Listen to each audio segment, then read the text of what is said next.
Just wanted to do a really quick video on how to create your wireframe for your website. Now, I would highly encourage you do this for all your websites, not just the one that we're currently working on. Just so happens that the one that we're currently working on is the Budget Bungalows one for Mrs. Lish. I find this part of the process particularly helpful because, again, it further solidifies that professional relationship with your client, and it also produces something that looks professional to them, and it sort of eases their anxiety about the whole process. So what you're going to be doing for this particular website is doing a 6-page wireframe setup. So I'm going to click on New. So find some kind of a folder, click on New, I'm going to go down to More, and I'm going to go to Google Drawings. This is actually getting created inside of the assignment folder. So I'm going to title the drawing. I'll say Budget Bungalows Homepage. And I'm going to start creating. Now this is a way for me to sort of visualize what my website's going to look like and also show my client what it's going to look like. Again, like I said, to try to ease anxiety. So let's start off by creating a shape, because I think it'd be really nice to put some navigation up here. So I'm going to create a shape, just a quick rectangle shape. Again, you can choose any shape you want to. I'm going to choose a rectangle, and I'm going to create the navigation right up here. For some reason that title didn't stick here, so I'll say Budget Bungalows Homepage. So to put text in there, you're going to, right now if I start typing, it's just going to type text right there. If I want to specify where the text goes, I can make a text box.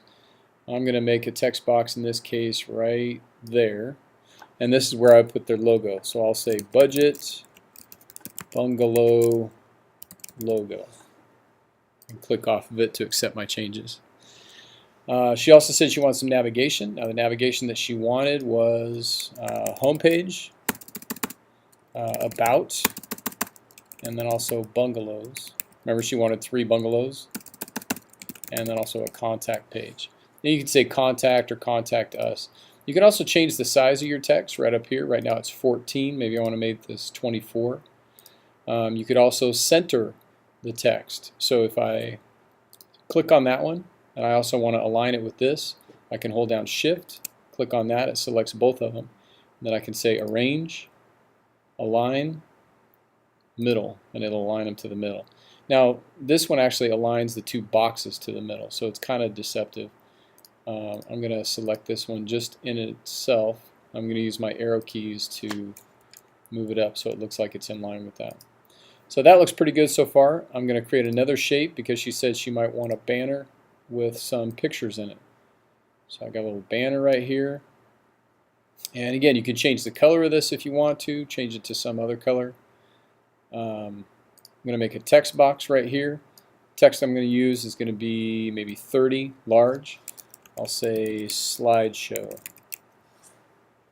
And you can include some extra, some extra notes in here. Maybe you want to say slideshow need pictures by 9:25 or something like that. So you can actually share this with somebody, and you can put notes on the actual, thing, the drawing itself, and they can edit it, you can edit it, you can kind of work to collaborate on it. So she also said she wanted 3 little sections down here, so I'm going to say here's a good section right here, and we'll say this one is bungalow number 1 with pictures and link to page. Okay. I don't really want to type that all over again, so I'm just going to select both of them by clicking and dragging across them. I'm going to do Command C and then Command V. It pastes it down a little bit, but if I push my up arrow twice, they're lined up again, and then I can move it over. So there you go. I'm going to copy it again, paste it, and obviously these aren't all 3 going to be bungalow 1. So I'll click there, do bungalow 2, bungalow 3, and then if you want to make all these fit, you can click and drag across all of them, and then you can drag this so that it fits in there and it squishes them all in so that they're even. Might be nice down here to have an extra shape where you put maybe a picture of the area. You know, let's say maybe she had a picture. Maybe I could look up pictures of Belize.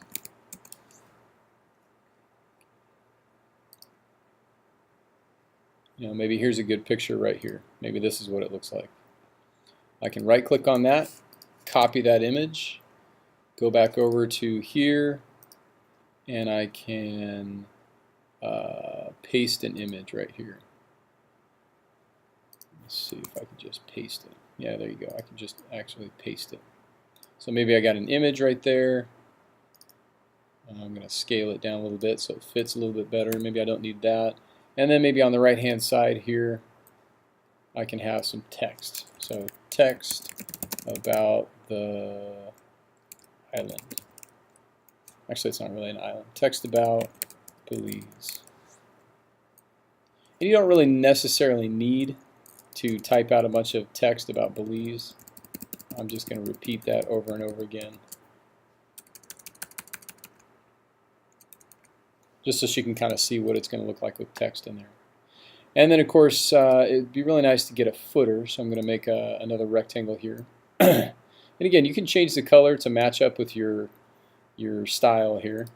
You can choose one of their pre-done colors, or you can also do a custom color where you actually type in the hex code.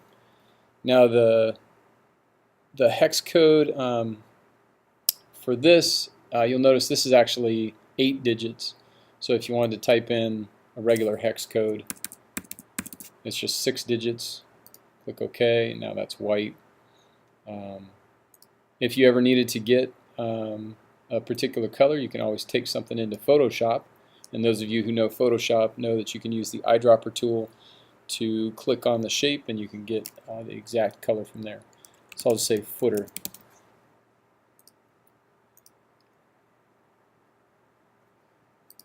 Okay, so if you like this shape, you know, if you like the way this is kind of looking, I don't want you to have to, you know, put a whole bunch of effort into it. Obviously, I want it to look really nice, but I don't want you to be, you know, sweating over it. So what you can do is click on File and click on Make a Copy, and I could say Budget Bungalows About Page. Click OK. Makes a copy. The navigation is still there. The logo is still there.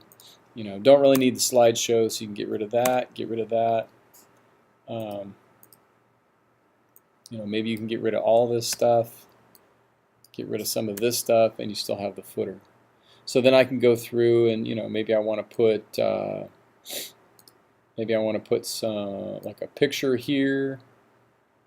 Maybe I want to put a picture down here. You know, maybe I want to put a text box right up here.